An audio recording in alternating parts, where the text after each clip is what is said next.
최근 대규모 유혈 사태가 벌어졌던 카자흐스탄은 중앙아시아의 자원 부국입니다.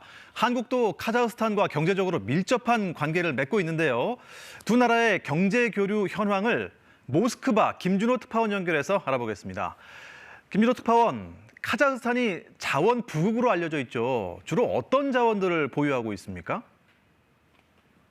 네, 중앙아시아에 자리 잡고 있는 카자흐스탄은 1991년 옛소련에서 독립했는데 인구 약 1,900만 명에 면적 272만 제곱킬로미터로 한반도 면적의 12배에 해당하는 넓은 국토를 보유하고 있습니다. 면적 기준 세계 9위인데요. 그만큼 에너지와 광물 자원 또한 풍부합니다. 외교부 등의 자료에 따르면 카자흐스탄의 원유 확인 매장량은 2018년 기준 300억 배럴로 세계 12위 수준입니다. 독립국가연합 CIS 국가 중에서는 러시아에 이은 2위의 원유 생산국입니다. 이들 석유와 가스 분야는 카자흐스탄 독립 초기에 진출한 유럽과 미국계 메이저사들의 지배력이 강한 것으로 알려져 있습니다. 카자흐스탄 측은 독립 직후 기술과 자금력 부족으로 서방 메이저사들에게 지나치게 유리하게 광구를 제공했다는 인식이 있으며 최근 제도적 통제를 강화하고 국영 석유 기업의 지분을 확대하는 추세입니다. 카자흐스탄은 또 세계 10대 주요 곡물 수출국 중 하나이며 세계적인 밀 수출국입니다. 이번 카자흐스탄 유혈 사태 때문에 한때 우라늄 가격이 들썩이지 않았습니까? 히토류를 포함한 다른 광물 자원 현황은 어떻습니까? 이번 카자흐스탄 유혈 사태로 국제 원자재 시장에서 우라늄 가격이 요동치기도 했습니다. 카자흐스탄의 우라늄 확인 매장량은 세계 2위이며 2009년부터 생산량은 세계 1위입니다.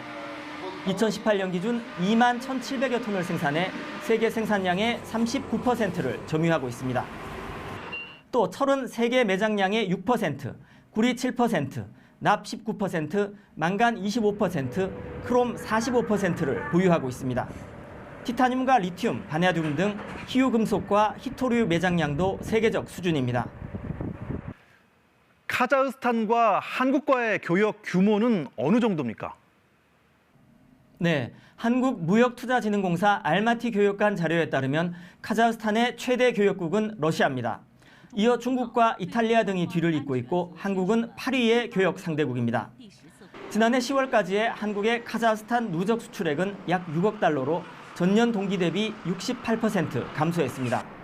반면 수입액은 원자재 수입이 급증하면서 22억 달러로 집계돼 전년 동기 대비 162% 증가했습니다. 네, 한국은 카자흐스탄에 주로 어떤 품목을 수출하고 또 수입하고 있습니까?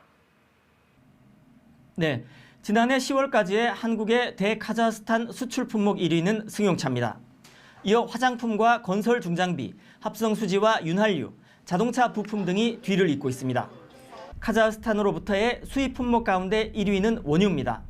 약 16억 달러치를 수입했는데 전년 동기 대비 157% 증가했습니다.